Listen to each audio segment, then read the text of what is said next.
Coming up, we meet more of Nevada's groundbreaking women, and we discover how world events help them to challenge the boundaries of tradition.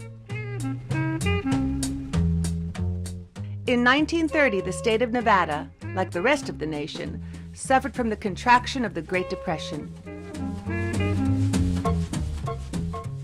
Women had gained the right to vote, but in the workplace, gender and race still divided jobs. Women used their wits and skills to help keep their families afloat. In 1931, work began on the Hoover Dam, which at that time was called the Boulder Dam. Many American men, desperate for work, uprooted their families and moved them to southern Nevada in hopes of a better life. It could not have been easy for the women to raise their families in this strange new world. While construction on the dam continued in Nevada, changes were in the works for the rest of the nation, too. Let me assert my firm belief that the only thing we have to fear is fear itself. In 1933, President Franklin D. Roosevelt established the New Deal in response to the Great Depression, and the 21st Amendment ended prohibition. The country would soon experience its second major shock of a generation. December 7th, 1941, a day of infamy.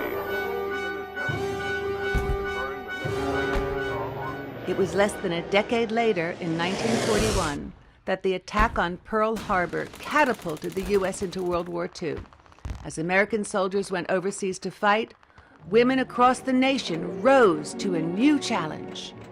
After the war started, then they needed, the men went into the armed forces, and so they needed somebody to replace them. And so instead of manpower, now we're going to have woman power. Women went into the workforce.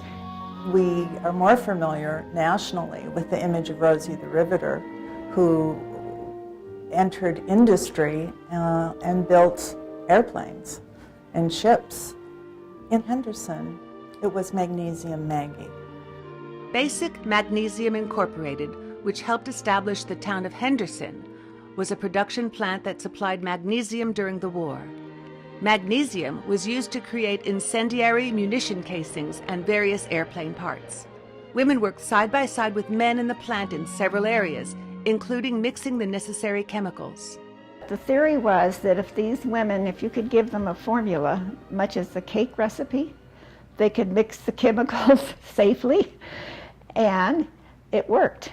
It was really a dangerous place to work. Sometimes it got to be 130 degrees in there, and there was no air conditioning in there. But BMI did offer workers housing. White and black workers lived separately, and their children went to separate daycares. Despite the demanding conditions, the women of BMI worked hard and were generally respected by their male counterparts. These women enjoyed working in better-paying jobs, and many remained in the workforce after the war ended. Historians all agree that that was the biggest watershed for working women in the history of the country. Previous to that, married women that were married and working were looked down, were frowned upon. After World War II, the stereotype of the working woman changed completely. Women realized they were competent and capable. They could do these things, you know, and American society would never be the same again. While there's plenty more to discover about women's roles after the war, for now, let's meet one more maker, Lubertha Johnson. Johnson came to Las Vegas during World War II and became a civil rights pioneer. Lubertha Johnson was a college-educated professional who worked for the Urban League just before moving to Las Vegas in 1943. She was quintessential. She was a businesswoman. She was a federal employee. She was one of the first federal employees that I've ever known. Lubertha Johnson worked for Basic Magnesium Incorporated as the recreational director in Carver Park. Carver Park is the black housing area built by the federal government to house black workers at Basic Magnesium Incorporated.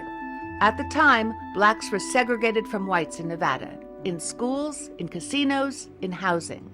In Las Vegas, African Americans lived in what was called the West Side, but Johnson bucked the system and brought a large property in Paradise, which wasn't on the West Side. It was about 30-some acres, and she called it her farm.